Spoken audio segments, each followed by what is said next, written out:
Fala aí, galera do primeiro ano, bom dia. Como combinado lá no primeiro vídeo, na segunda-feira, hoje é o dia de vocês, o ensino médio. Deixa eu abrir rapidinho um parênteses aqui. Vocês já estão no ensino médio, então assim, é complicado a gente não dar continuidade ao conteúdo, né, que vocês, por mais que eu tenha colocasse na agenda assim, vamos, leia a página tal. Uma coisa é você ler sozinho, outra coisa é você ter alguém com a explicação, né? Eu sei que às vezes, né, de repente a explicação para mim, eu falando, não fique bem para você, né? Pode ocorrer isso também, eu sei disso. Mas é sempre bom essa troca de informações, você lendo, né? A gente comentando. Aí qualquer dúvida você pode botar lá no vídeo, tá? Pode mandar na agenda. O que ocorre? Como vocês estão agora no início do ensino médio, um material até novo, eu vou pedir para vocês, então, correrem rapidinho, dar um pause aí, pega lá o livro, tá? Que a gente vai fazendo o acompanhamento, eu vou comentando com vocês através do livro. A gente vai começar hoje a Mesopotâmia, tá? Que é facilzinha também, não há necessidade de maior conhecimento. A gente vai falar de algumas civilizações, então a gente vai pulando bem rapidinho, tá? Até a gente chegar em Grécia e Roma, que são as mais pesadas mesmo, falou? Então dá um pause aí, pega lá nosso material, que a gente já vai começar na página 60, falou? Dá um pause aí. Foi? Olha só. Desculpa, gente, ainda são 8h20 da manhã, né? Então a gente tá tomando um cafezinho aí. Galera, então vamos começar trabalhando no Mesopotâmia.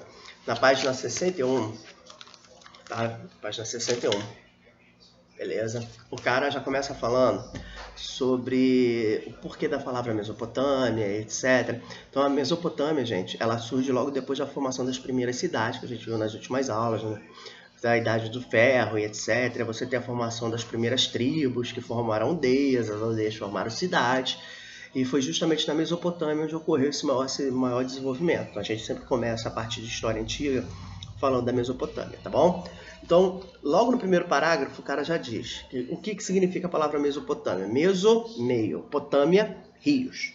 Então, é a região que fica entre rios, tá? Tanto que você tem o hipopótamo, né? Hipo, cavalo, pótamos, né? Rio, é o cavalo do rio, porque o hipopótamo, segundo lá os primeiros africanos que viram os animais, eles andavam no fundo dos rios como se fosse um cavalo, então deram o nome de hipopótamo. Então é só você lembrar, né? Meso, meio, pótamo, rios. Meio dos rios. A Mesopotâmia, gente, na realidade, ela não foi uma civilização, tá? Vamos botar isso bem claro para vocês. Ela não é uma civilização como a gente vai estudar o Egito, a Grécia, Roma, etc. Ela foi uma região, tá? Essa regiãozinha aqui do livro de vocês, tá bom? Cadê? Aqui, ó. Essa parte rosinha aqui, ela foi uma região, pode ver, tá, os rios aqui no meio, né? Ocupada aí sim por várias civilizações. Então, a cada momento, uma civilização ela substituía a outra nessa região. Por isso que a gente não estuda todas essas civilizações que ocuparam aí separadamente. A gente bota tudo dentro da Mesopotâmia e divide em subtópicos. A gente vai falar de todas essas civilizações hoje, tá? E só para relembrar então de novo, a Mesopotâmia ela não é uma civilização, ela é uma região. Hoje seria o atual Iraque, tá? Ali no Oriente Médio, falou? Então o camarada começa assim, ó. Mesopotâmia foi o nome dado pelos gregos às terras do Oriente Médio, cortada pelos rios Tigre e Eufrates. As primeiras grandes civilizações, gente, elas são chamadas de civilizações hidráulicas. Por quê? Porque elas vão se constituir o seu desenvolvimento ao redor dos grandes rios. Né? Nós temos o rio Tigre e o rio Eufrates, que vão dar origem às civilizações da Mesopotâmia. Nós temos o rio Nilo, que vai dar origem ao Egito. Nós temos o Indo, que vai dar origem à Índia. O Hanghu, rio Amarelo, a China, né? E assim vai. Tá? Então essas primeiras civilizações, de novo, são chamadas de civilizações hidráulicas, porque elas surgiram em volta dos grandes rios e dependiam das águas desses rios, senão não existiria essa civilização, falou? Então aí embaixo está assim, ó. A região encontrava-se cercada-se por montanhas e desertos, ou seja, é uma área onde há montanhas e desertos e passa esses dois rios no meio. Então de um lado você tem deserto, não tem para onde ir, para o outro são montanhas muito altas, também não tem para onde ir. Então eles tiveram que se localizar no vale desses dois rios aí. Falou que era a área mais fértil que tinha naquela região, tá bom? Aí tá lá. Possui uma vegetação pobre, clima quente, seco durante a maior parte do ano, elementos que tornavam a região desfavorável à vida humana, mas Aí tá aí o ponto, ó. Graças ao aproveitamento da água dos rios Tigre e Eufrates, por meio do trabalho coletivo e direcionado, a Mesopotâmia transformou-se em um polo de atração de diferentes povos, ou seja, os primeiros humanos que começaram a habitar a região começaram a fazer trabalhos de irrigação, de drenagem. Então isso favoreceu que outras pessoas começassem também a se localizar ali, começaram a migrar em direção a essa região. Tá? A primeira grande civilização que a gente vai estudar, gente, a primeira civilização que ocupou essa região foram os sumérios. Tá? Os sumérios, eles são reconhecidos assim. O livro bota que não, que surgiu em vários lugares, mas assim, historicamente falando, eles foram os primeiros povos a desenvolver a escrita. Então, como a gente já viu, a partir do momento que a gente tem a escrita, nós temos história. Antes da escrita, pré-história. Lembra que nós vimos? Acho que foram as primeiras aulas, né? Como é que a gente divide o período histórico? Escrita, antes da escrita, pré-história, que é paleolítico, neolítico, idade dos metais. Depois da escrita, a história. Idade antiga, idade média, moderna, né? Contemporânea, etc. Falou? Então, vamos lá. Os sumérios e os acádios foram as primeiras civilizações que ocuparam essa região. Está lá. Os sumérios se estabeleceram no sul da Mesopotâmia, tirando proveito das águas dos rios Tigre e Eufrates, desenvolveram uma agricultura irrigada, criação de gado, tudo que uma área propensa com rios pode desenvolver, né? Aí o cara fala, para irrigar as áreas distantes, construíram canais, armazenavam a água das cheias, faziam diques.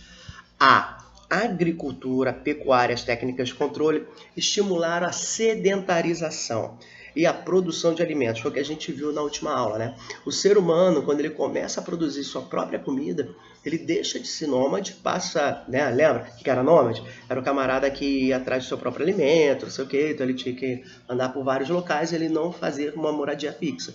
A partir do momento que você tem água, você tem local fértil, você pode plantar, você começa a produzir sua comida, não há mais necessidade de você andar por aí. Então você se torna sedentário. Então, os sumérios foram os primeiros povos a ter essa característica sedentária, tá bom? Então, lá, o que favoreceu o crescimento da população? A especialização do trabalho, que a gente já falou sobre isso, né? Quando você começa a ter mais comida, né? A produção muito grande de comida, a população cresce. Então, se você tem muita gente produzindo alimentos, você começa a não precisar mais ter tanta gente produzindo alimentos. Então, você começa a diversificar a sua economia, você começa a ter marceneiros, carpinteiros. As pessoas podem partir para outras atividades, falou? Então, olha lá. O que favoreceu o crescimento da população, especialização e comércio e etc. Surgiram as cidades mesopotâmicas, de Ur, Uruk, Eridu e Lagash. Essas são as consideradas, gente, as primeiras cidades do mundo, tá? Essas quatro aí que surgiram ao mesmo tempo. Ur, Uruk, Eridu e Lagash, tá? Vira a página aí, vamos lá para a página 62, olha só. Assim, de fato, pelo fato de serem independentes e de possuírem governo próprio, as cidades mesopotâmicas são chamadas de cidades-estado. Cada uma dessas quatro cidades, gente, elas tinham o seu próprio governante, tinham suas próprias leis. Por mais que todas elas fossem sumérias, elas não tinham correlação entre si, né? Assim, o governante de Ur era um, de Uruk era outro, de Lagash era outro, de Eridu era outro, as leis eram diferentes. Pelo fato disso ocorrer, elas são chamadas de cidades-estados, elas são independentes, elas não dependem uma da outra. Falou? Então vamos lá. Parágrafo de baixo está assim, ó. Os palácios habitados por reis tinham grande importância social, centros de poder e riqueza, né? Então o palácio indicava uma diferenciação social, quem morava ali era a pessoa mais importante da sociedade, não é isso? Outro centro de poder eram os templos, morada dos deuses com várias repartições, né? Então outro local importante também eram os templos, onde ficavam os sacerdotes, que eram figuras importantes da sociedade, e tinha ainda os zigurates. Os zigurates, gente, é esse tipo de templo que está nessa página aqui, que assim, até hoje a gente não tem uma posição de que para ele servia, né? Se era tumbas, se era um local para se reunir as pessoas, até hoje não se tem a noção exata do que servia os zigurates, tá bom? Aí no outro parágrafo o cara já bota a escrita lá. Primeiro e segundo parágrafo, ó.